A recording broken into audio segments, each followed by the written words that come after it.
Welcome to the Empowered Leader Podcast, where bold, marginalized voices rise and get amplified, and the people who champion them step fully into their power. I'm Margaret Williams, your leadership coach and energy builder, here to fuel your growth with real talk, elevated strategies, and unapologetic empowerment. If you're ready to break limits, disrupt the norm, and lead with purpose that actually moves people, let's dive in.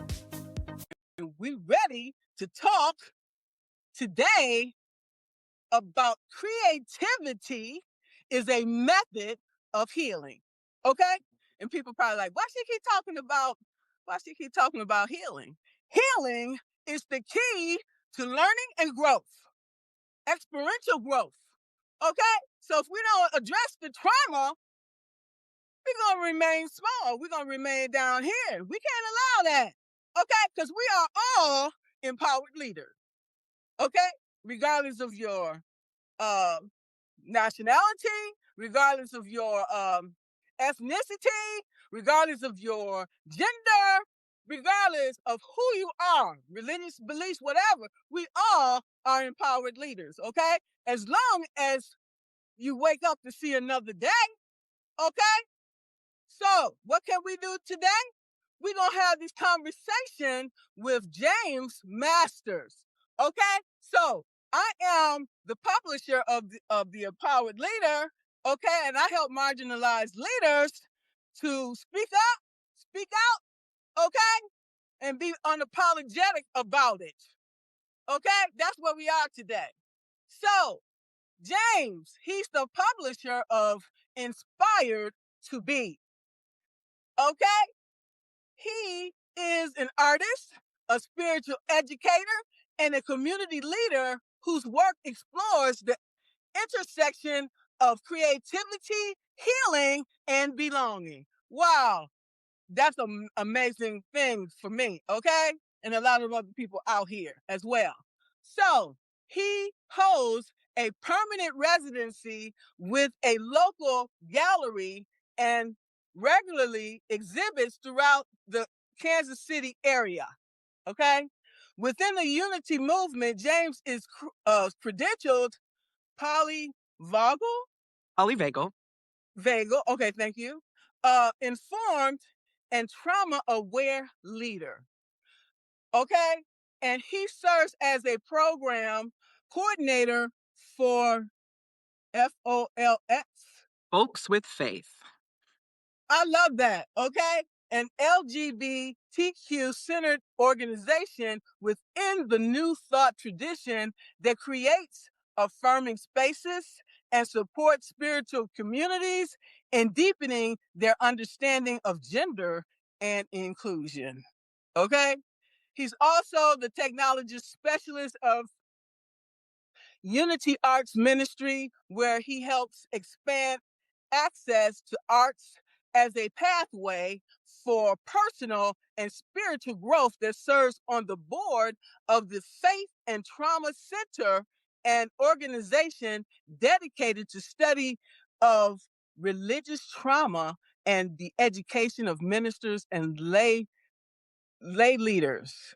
Through his artistic and spiritual work, James is committed to fostering connection, compassion, and collective care. Thank you for joining us today, James. When you and I first came acquainted with each other in notes, and I saw your post, and they were very, very thought-provoking. And I said, wow, he's amazing. And that's why I decided to reach out to you to see how we could collaborate. And indeed, we have a lot in common because I grew up the daughter of a Baptist minister. Mm-hmm. So would you like to start the conversation about the creativity Yeah. of Yeah, absolutely. And we actually started this conversation talking a little bit about co-regulation and creating a space for co-regulation. Co-regulation is just when one nervous system recognizes the regulation of another nervous system. And there's a doctor, Dr. Stephen Porges, that talks about how before we can self-regulate, there's a lot of focus on self-regulation in healing spaces. Like, we got to do this, we got to do this. But Stephen Porges is very clear in his research that before we can self-regulate, we have to co-regulate. We need to create the types of spaces and communities where we can regulate together, where we can, create the context for that. And I think that's really, really important when we're talking about this topic of healing. And, the word healing itself to me has always been really fascinating, because the word healing and holy, and I'm not going to get real religious, but the word healing, holy, and whole or complete, they all have the same root word. And so when we talk about healing, we're actually talking about the innate holiness or wholeness within the individual human being. And so what we're going to talk about a little bit today and have a little conversation about is how creativity is a part of that process of actualizing our own holiness and healing. So, Okay.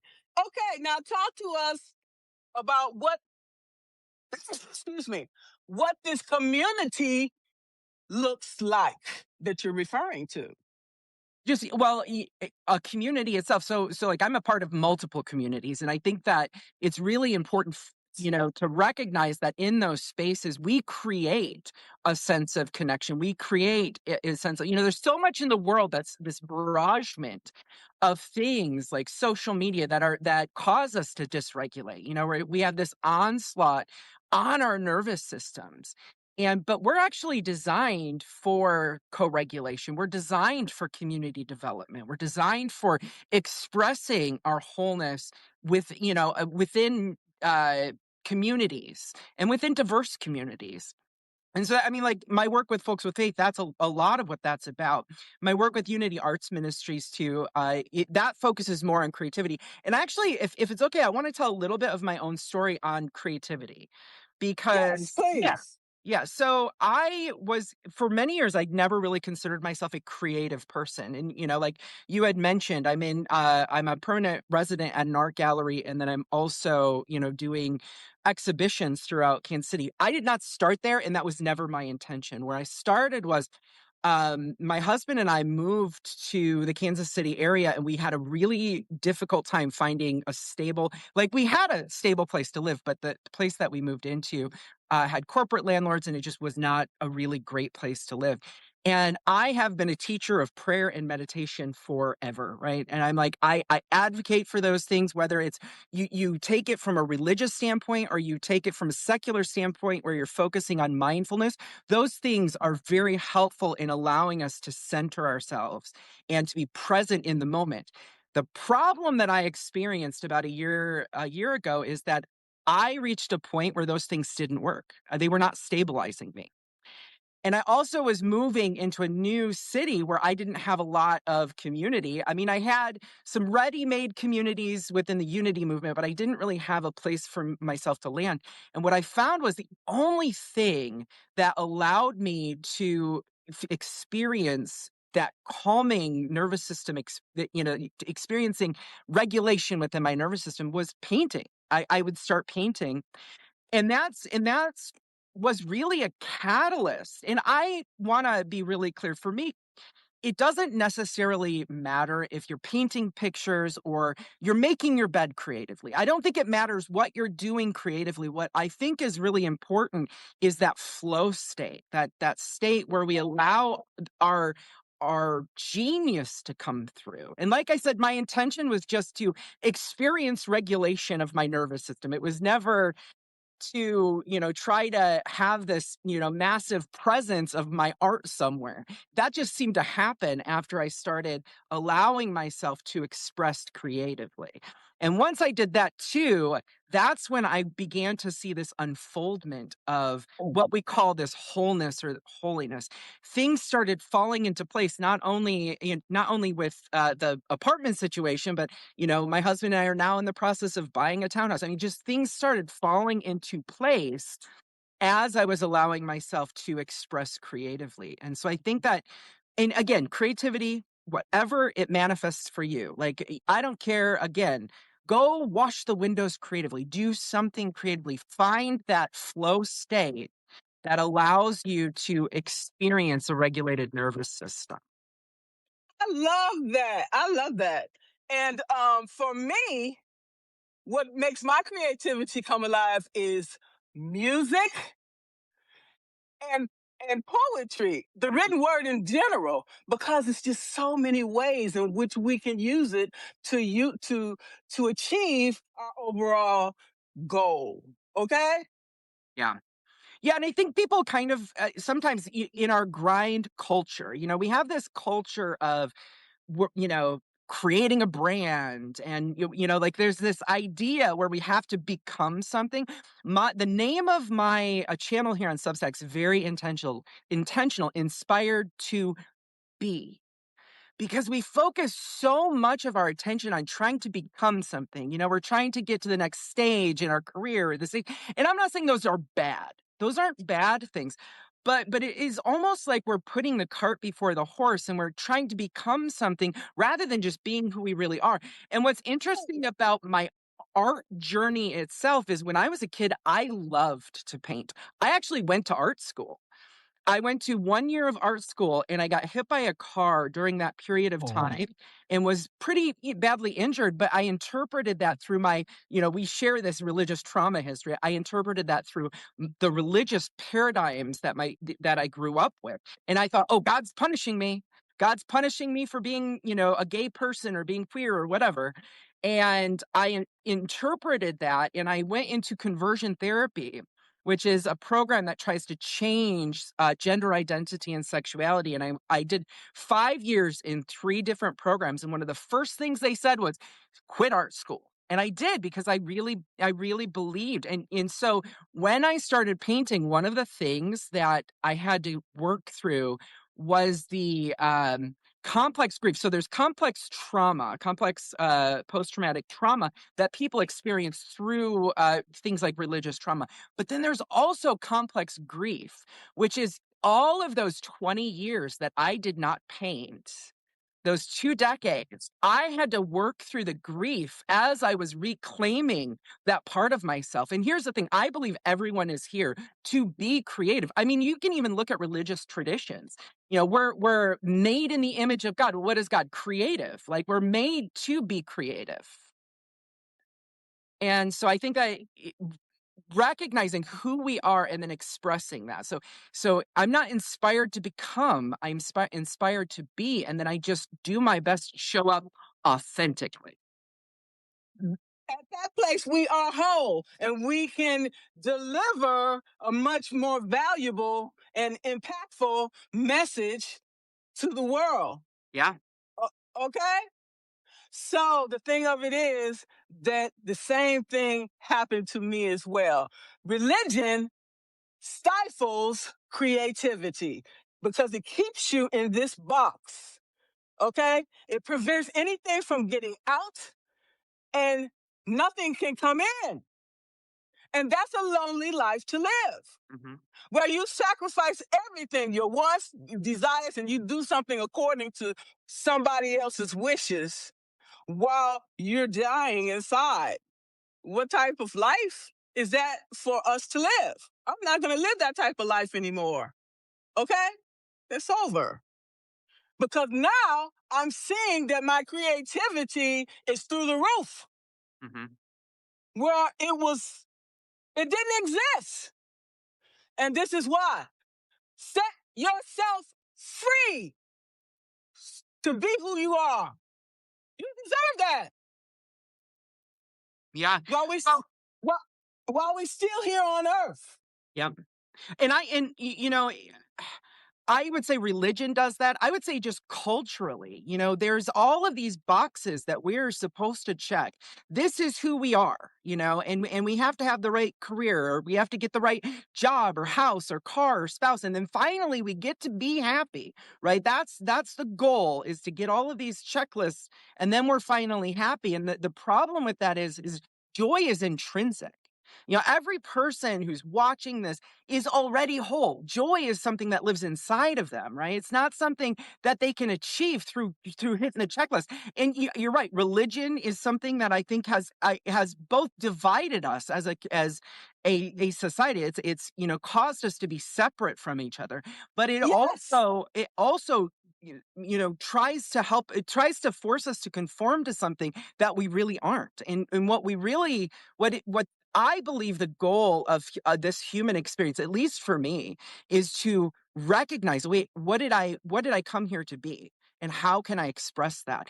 And I also do believe that part of that is service, not um, service to an end game, but service to the people that are in my life, the community that's in my life. We give so much of our service to the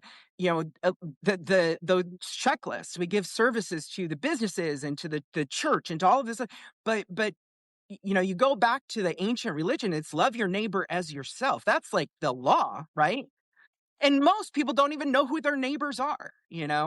And so I think that that's important too, and that is our wholeness. And like I said, going back to wholeness and holy and healing, they all have the same root word.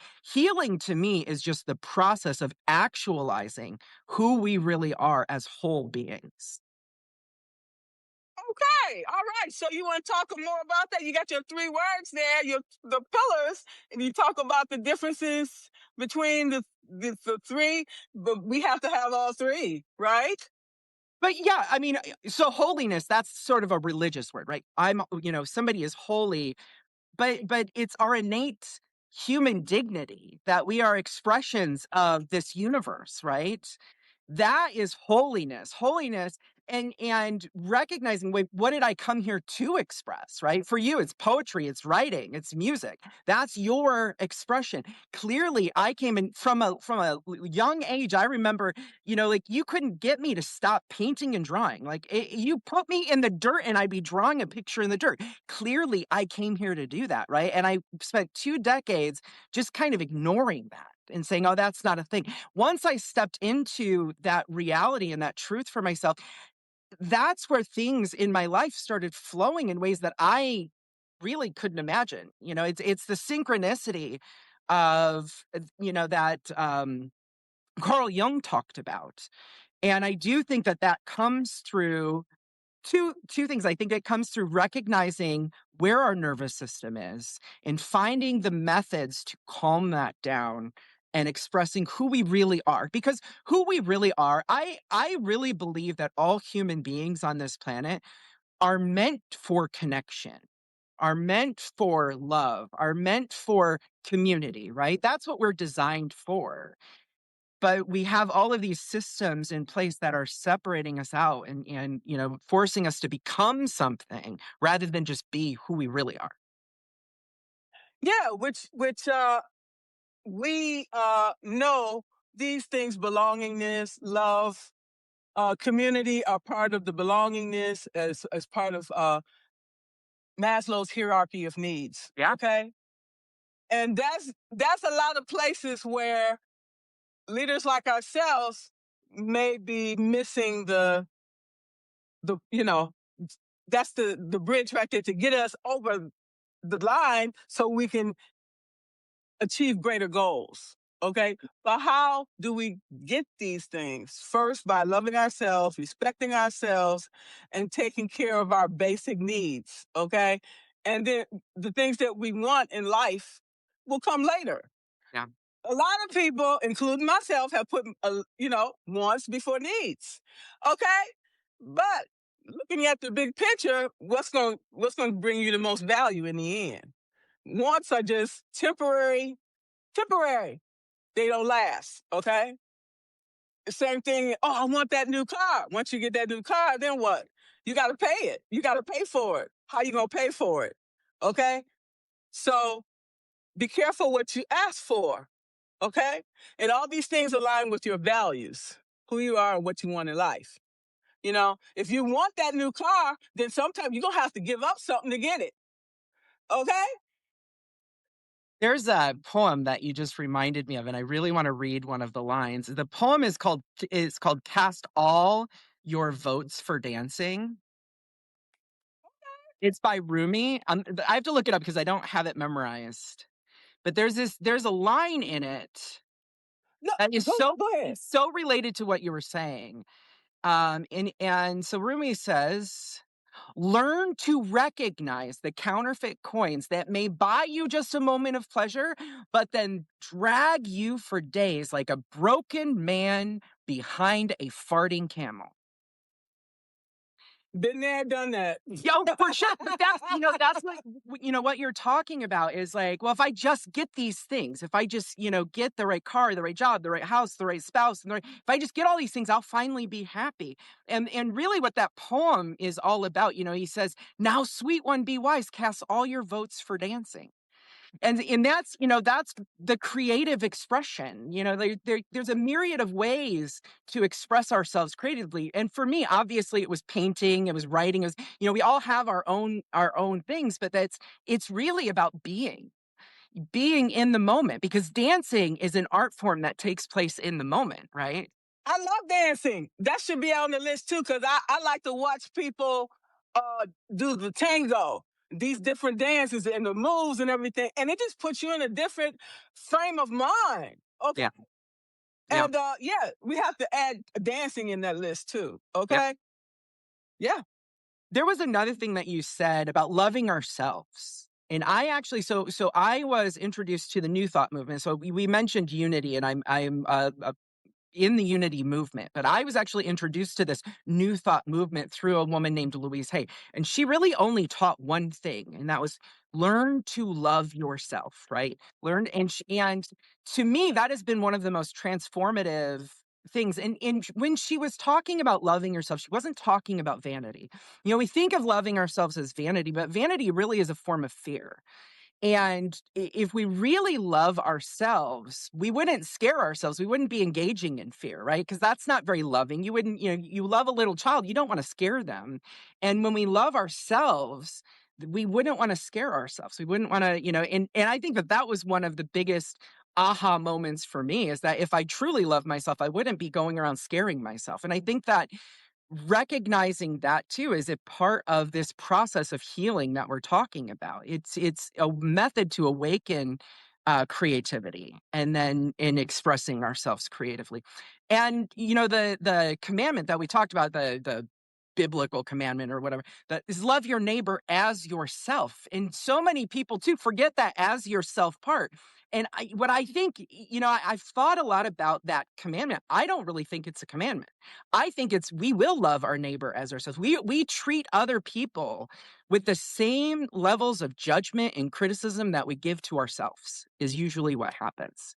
And I think the real problem, you were talking about religion. I think the real problem of religion isn't that they don't see that commandment. It's that they don't teach love yourself.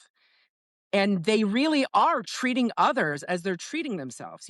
Fear of hell, fear of judgment, need for salvation, all of those things really are traumatic to the nervous system and to the mind and to the experience of spirituality. So I couldn't agree more. Okay. Because if we don't love ourselves, we can't love anyone else. yeah. And then we are dealing with low vibration versus high vibration. And it took me so long to figure this out, because I didn't love myself, because nobody else showed me any love. So I didn't even know what love is. When you say, I love you, what does that mean?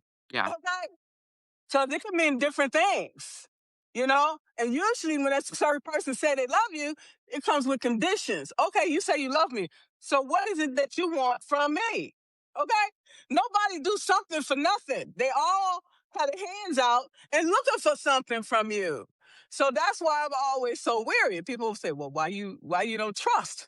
When I trust, then I get betrayed. So I really think too, I think that the nervous system will tell us when we're really learning how to manage what's happening in our own nervous systems. The nervous system lets us know the gut feelings that we have when it comes to interpersonal relationships and learning how to say, you know what, that doesn't feel right to me. I'm not doing that because that doesn't feel right to me.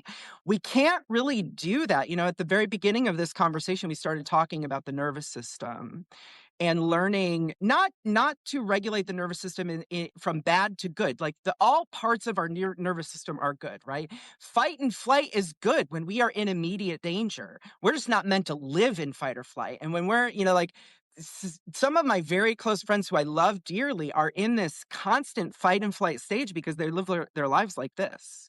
And just in taking in all of this traumatic information. And I'm not saying don't watch the news, right? I think it's good to be informed. I personally have a couple of really good sources of news, and that's where I get my information from. I have one that is very good, that is local, and then I have a few that are national and international that I allow myself to get news from. But I'm really careful in what I'm consuming because I think that it's important to protect our nervous systems.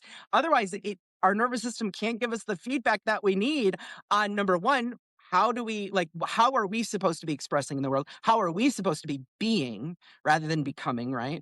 And number two, we don't get the feedback when we need it if somebody is trying to harm us in some way, and that creates more danger. So that's why this year I said that I'm going to pay attention to my intuition and what my body is telling me, whether it's right or not. I'd rather be safe and wrong than screwed up. Okay.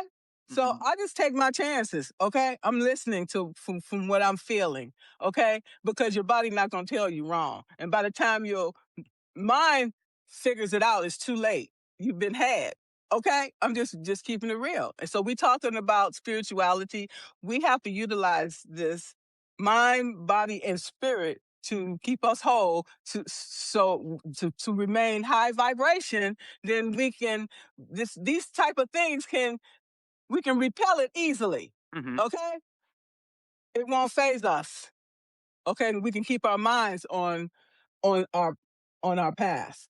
Well, or if it does phase us, we have a recovery plan. Because here's the thing, I think of Renee Good in what happened to her, or just everything that is going on right now in the world, right? Those things, if those things are not phasing somebody, I am more concerned about it not phasing someone than I would be about it phasing someone and them experiencing it, but then finding a way to move back into a personal sense of safety. That is more important than I just am going to ignore what's happening in the world, because ignorance, if the metaphysics are true, right? Whatever we put out comes back. You call it karma or reciprocity or sowing and reaping, whatever. If whatever we put out comes back to us multiplied and we choose to ignore everything, the only thing we are creating is more ignorance in the world. And that is really what has created the systems.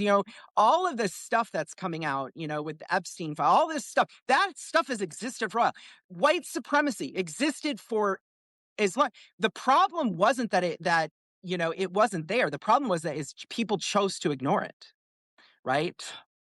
Right. I agree with you, but being a highly sensitive person, if I continue to take everything in, it's going to continue where I can't sleep. Yeah. Okay. And I can't function properly. So I have to pick and choose. Oh, sure. That's why I said I have just a few sources of news. I do think it's important to be informed. There's a really good teacher within the Unity movement named Eric Butterworth, and he said it this way: if you cannot watch the news without falling apart, don't watch the news for a period of time. Learn to center yourself and then go back to the news so that we can. So I believe we are meant to be the change on this planet, right? But if we don't know what's happening, if we're just choosing to ignore what's happening, we can't promote change. We can't promote growth. We can't be peace and love and joy if we're just ignoring it. And I think it's both. So what I believe is learning to, number one, learning to regulate ourselves, learning to find that, and we do that in community. We do that by creating spaces where we can co-regulate. I mentioned Stephen Porges, who Dr. Stephen Porges said, we cannot self-regulate until we can co-regulate. So that community aspect, even if it's just what we're doing right now and, resonating with each other right now, that part is important, right? But the things that are happening in our world, if they're not causing a disturbance, there's a problem there too, right? I agree with you, what you're saying, okay? Because I'm the type of person, uh, my circle is small for a reason. Because the people closest to you are the ones can stab you in the back because they know where all the bodies are buried. They know your personal stuff, and they can use it against you. It's happened to me time and time again, even recently. So what I'm trying to say is we have to utilize discernment Oh yeah. Yep. even more so now than ever before. Yeah. Okay. I agree. Using discernment in everything that we're taking in, and using discernment in how we are responding to it. Like I said, we decided to talk about creativity as a method for actualizing our wholeness. We'll use that in place of the word healing, right? Actualizing our wholeness. Creativity comes through our ability to regulate, but creativity is also a method of resistance to, evil. There is a bit of a difference. So the New Thought traditions don't look at evil in the same way that in a binary way. So within New Thought, there's only one power in the world. That evil has no power in itself. There's only one power, and that is good or God. And good and God are used synonymously, right? So this one presence and one power is good. Evil itself is more like a parasite. And it comes through fear. If we're walking around in fear, that is a way that evil manifests. And it also comes about through greed, which is a manifestation of fear as well, that there's not enough for others. And so I think that it is important to recognize that I'm not one to say that, well, evil doesn't exist. I don't believe that evil is powerful, in that I believe that there's only one presence and one power. You call it God or the universe or whatever. Love. And that it's through aligning ourselves with that presence and power, whatever somebody wants to call it. That's how we dissolve evil, right? Yes, we need to stay informed, okay? Because there's other ways too. You have lust, you have gluttony, you have pride, you know? And so you're aware of all these ways in which evil can come in, okay? That we allow it in, okay? By even being unaware, Mm-hmm. okay? So the more aware we are, the more that we can have wisdom and strength to overcome the evil. Mm-hmm. Yeah, and I Okay. really think that the sources of that are really just a belief in something other than God. And I know God can be a really triggering word, but we could also replace that with love. Higher power. Yeah, Higher power. power. Yeah, yeah. Right, So, because we know there's some people out there that don't believe in that, and that's up to them. mhm, I'm not telling people what to believe. I'm telling them what I believe. Okay, and the people that follow me, if they feel the same way, hey, here we are together. mhm. Okay, that's what I believe, and obviously that's what you believe too. That's why we're here together, and we've Yeah. been, like-minded people stick together. Yeah. Duh, okay, yes. Yeah. So again, going back to the nervous system part too, it's like I do think that we don't want to just ignore, but create spaces, whether it's community or I actually have multiple prayer partners, and that is a space for me to find that co-regulation where I can have people agree with what I believe is true. I think that that's one of the healthier parts of spiritual community, is to create a context for that that to take place. And I advocate for that too. Like the prayer and meditation to me are methods. They are not the only methods, but they are methods for nervous system regulation. And I really too, I think that without the prayer and meditation, I don't know if that creative expression would have ever been rebirthed. It took 20 years of working through 20 years of working through religious trauma to eventually get to the space where I was able to just channel that again. So, Yes, and for me, I ran from that and who I was, where I grew up, to get out of this dysfunctional mhm, uh, upbringing, to come back to it, because we can run, but we can't hide from ourselves. yeah. I cannot heal until I address all of this trauma and go through it, then feel it all, hmm and I come out better on the other side. Yeah. Okay, and I know that it's only through my faith in God that I'm here today. hmm Yeah. Well, and I think too, there's a trying to think of the best way to frame this.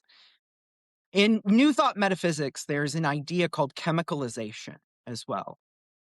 Chemicalization is when we introduce the truth, when we introduce that faith that you're talking about into our consciousness, that things kind of get riled up on the inside, right? And I think that we're culturally going through that. When I work in queer spaces, I work in LGBTQ plus spaces, right? Okay. What I've witnessed over the past 20 years is that there's been a new development when it comes to how people look at LGBTQ plus people. That most people, the majority of people in America, are very supportive and loving, and there's just a few that aren't, right? Well, you take that, and then you take the people, you take that old mindset that is still present, kind of like racism and white supremacy, that old mindset that's under the surface, right?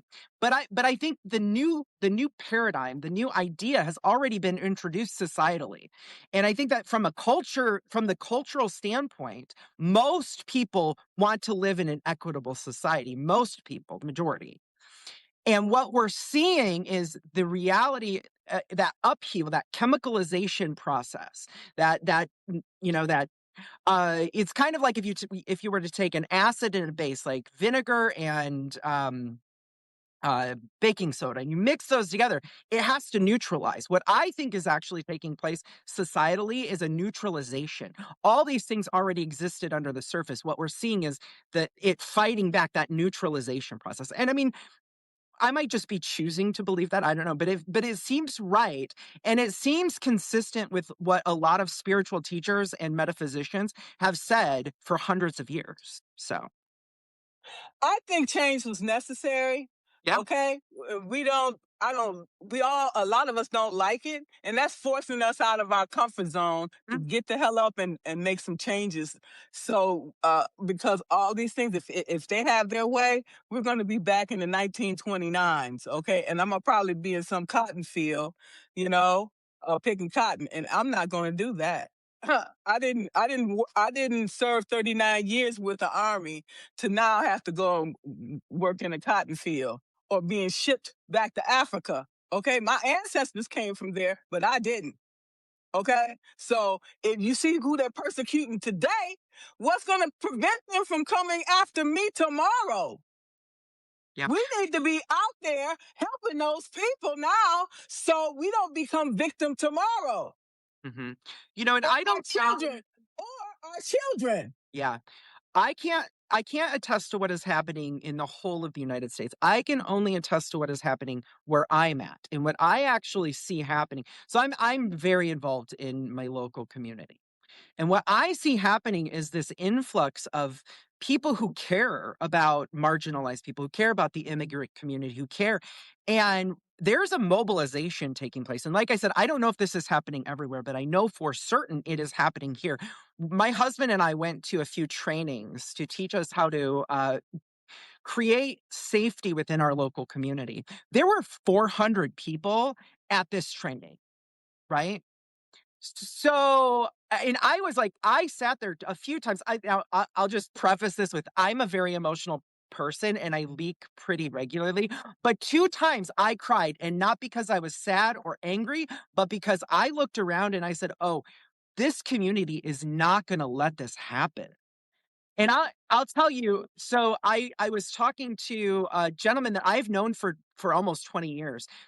He's an elderly gay man, and he saw what was happening and he cried and he said, "Oh my God, they're going to protect us this time." And that's what I'm seeing happen, right? See, this is a man who lived through the AIDS crisis, and he had all of the trauma of that experience stored in his nervous system. And I could see the shift in his experience as he was recognizing people are standing up and saying, "Oh, this is not happening on my watch." And that's the thing. Personal responsibility. And I think it's dual. It's personal responsibility and recognizing what is mine to do. How am I meant to show up creatively in this moment? That is necessary. And I'll tell you, I see it happening in my local community, and I just assume it must be happening everywhere. I mean, I did see that Kansas City itself has been in national news lately for a lot of what's taking place here in terms of people standing up. Especially they were trying to build we'll just call it a concentration camp. They were trying to build and the city, the people rose up and said, "Oh, absolutely not here. This is not happening here." And so far, Kansas City has been successful in saying absolutely not. So, Good, because if you see concentration camps, we're gonna start seeing more ropes around the trees. Okay. And then who's next after that? well, No, no. and that's the thing. What I'm saying is people are saying absolutely not on my watch. Not Absolutely. on my watch. Exactly. Yeah. Yeah. Exactly. You're not gonna see me out there, but I'm gonna be your biggest cheerleader, and I'm Yeah, gonna give you absolutely. this. I'm gonna give you the tools. Okay. I done served 39 years. I don't think I need to go out there and put myself at risk. Okay, Well, because I've already done that. I'm You're just but saying. you're already, you're creating a context for conversation. Like, this is what's yours to do, right? And that's the whole Yes. thing with creativity as a path to actualizing our wholeness, creativity as a path to healing. That itself is finding what is ours to do. And not, again, we're getting away from the whole checklist of this is what I'm supposed to do. That's nonsense. We begin to tap in, we go within, whether that's through a daily prayer practice, mindfulness practice. I love all the new apps that are coming out, meditation apps. I personally use Insight Timer. I think it's brilliant, right? But whatever, Love it. I I love I highly recommend that people take time each day to go inside, to calm themselves down, to relax their body, relax your jaw, relax your shoulders, relax your gut, and move your attention from your head to your physical body. And that's how you figure out, what am I to do in this moment of history? And like I said, for me, it was painting, right? It could be something else for other people, but that's really the methodology behind what I believe is helpful for most people in experiencing their wholeness. And a lot of times we know, including me, we won't take any action until it's necessary, until Mhm. there's absolutely no other choice. Okay. And then you're making a decision from a position of weakness rather than strength. Why not come from a position of strength? Then you'll have much better results. Yeah. Right. So, a lot of these things we've learned over time. Okay. I'm 63 years old. If I had the knowledge and skills and everything, now, I mean, earlier when I was a kid, you couldn't have touched me with a 10-foot pole. Okay. So we learn these things through trial and error. We have to give ourselves grace, Hmm. and all of these bad things that happen to us are for a reason, to prepare us for the next battle ahead. Okay. So this coming, Yeah. trust and believe. If we live, we're gonna see it. We're gonna feel it and experience it. So get yourself ready. Let's go. Right? Yeah. And anyway, I've appreciated this conversation. Moving back to the creative part of it and the nervous system. I don't. How are you? Have you done any research or looking into how the nervous system works? I have, and that's why I have limited access, Yeah, because I am now at peace and I am happy. yeah, Okay? I don't need people entering with no negativity, because there's enough negativity in the world, and I have enough negative thoughts, which yeah. I try to combat myself with thinking positive. I don't need anybody dumping their negativity on me. Oh, sure, sure, I sure. didn't I didn't recognize that at the beginning. Hmm. That's where it's coming from. When you realize where the negativity is coming from, you cut it off. Yeah. That's why I don't watch news. I didn't even watch the Super Bowl. I come to Substack and see the news that I trust, because people can lead you to the river. Okay, if you allow them. Yeah. Who is this person, and why are you giving me this information? Well, I do believe that what you call intuition, that there is definitely, when we let ourselves get into those calm states, when we allow our bodies will let us know what is going on. Like, it's just we have to give ourselves space. And creativity, I'm trying to think of ways, like, we mentioned writing, we mentioned painting is where I found it, writing is where a lot of people find it, poetry, music, Singing? gardening, Yeah. singing, dancing. All of those methods are also ways to get ourselves from this overthinking into our body. But I actually wanted to mention that helps us regulate our nervous system. So much of the way that we engage with the world is we wait until we have to fight, right? Or we wait until we have to flee. And I believe that creativity itself is the solution to the change that we're looking for on the planet. Like, that's how we're going to solve the problems. We can't solve the problems through this constant fight and flight idea. And that's why I am a huge advocate. I highly recommend people go out there, look up polyvagal theory and some of the practices associated with polyvagal theory, and in learning how to experience regulation in their nervous system, because I really believe I think that that's going to be the source of the changes that we want to see on the planet, is when we begin to learn more about how our own bodies work, how our own minds work. That's where we're going to experience that the level of creativity that will not just be reactionary to what is happening, but actually have solutions for the problems, right? That's why we're here, to talk Yep. about solutions, but we have to also talk about the problems along with that. That's part of life. Yeah. Yeah. Yeah, well, it's kind of like the 12-step program. The first step is recognizing, that there is a problem, right? There is that I am not in control and there is a problem. The second step is recognizing that there is a power greater than myself that does have the solution. And I think that that's where we're at, is we need to, like, acknowledge, hey, this stuff's been going on for a really long time. Transphobia, racism, homophobia, xenophobia, all this stuff's been happening for a really long time. That's the problem. Now, where's the solution? And in the 12 steps, I'm a 12 stepper. In the 12 steps, it's prayer and meditation, you know, Yeah. and acknowledging the exact nature of our wrongs. I love what Bill W says, though. He talks about, we only need one decent regret, right? We only need one. I think that that's where some people fall into this trap of, like, guilt and shame and all. It's like, oh, no, no. What did he say about guilt? He said that guilt was actually inverted pride, right? And so what we need to do is we need to acknowledge, oh, wait, how did I contribute to this system in some way? And how can I make amends to fix it? What is mine to do to fix this?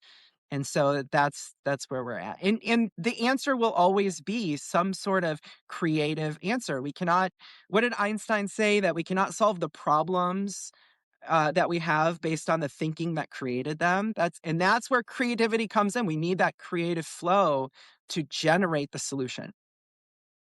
Absolutely. Absolutely. And I am so happy for this conversation today. I was going to see if anybody have any questions, but I tried to keep things within the hour. Yeah, go ahead I and want to ask some questions. I was trying to see if anybody has some questions. Let's see. Mhm. Um I don't see anybody have any questions. Let's see. Florence says, watching Dancing with the Stars with my mom is fun. I love dancing too. Yeah, I love it too. It's a way to change your mood and burn some calories. Said, uh, somebody said, I love Louise Hayes too, Hay House. She passed away. She was Yeah. very powerful. Yeah. Such a creativity and purpose. Let's see somebody else. Let's see. Florence said she said, I've made a conscious choice to unplug the news. Yeah, I don't even watch Yeah. TV anymore. So there it is. Only reason I have cable is so I can get the internet to come to Substack. Okay. Um, let's see. Miss Yu said, been there, had church cult like experience myself as well. Took a long time to get through it. I hear you. Yeah. There's a too. lot of Me too. resources. I'm just on the board. I'm not an employee or anything, but and I don't benefit monetarily, but there are a lot of resources on the I think it's faithandtrauma.org website. That's the Faith and Trauma Center, and there are some resources on there if you've experienced religious trauma. Yes, yes. Thank you, Susie.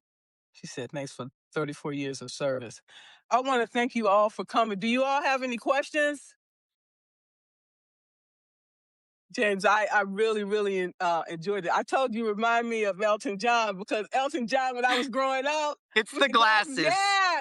I used to love Elton John, okay? Norma Jean and all those other songs. Boy, they gave me joy, okay?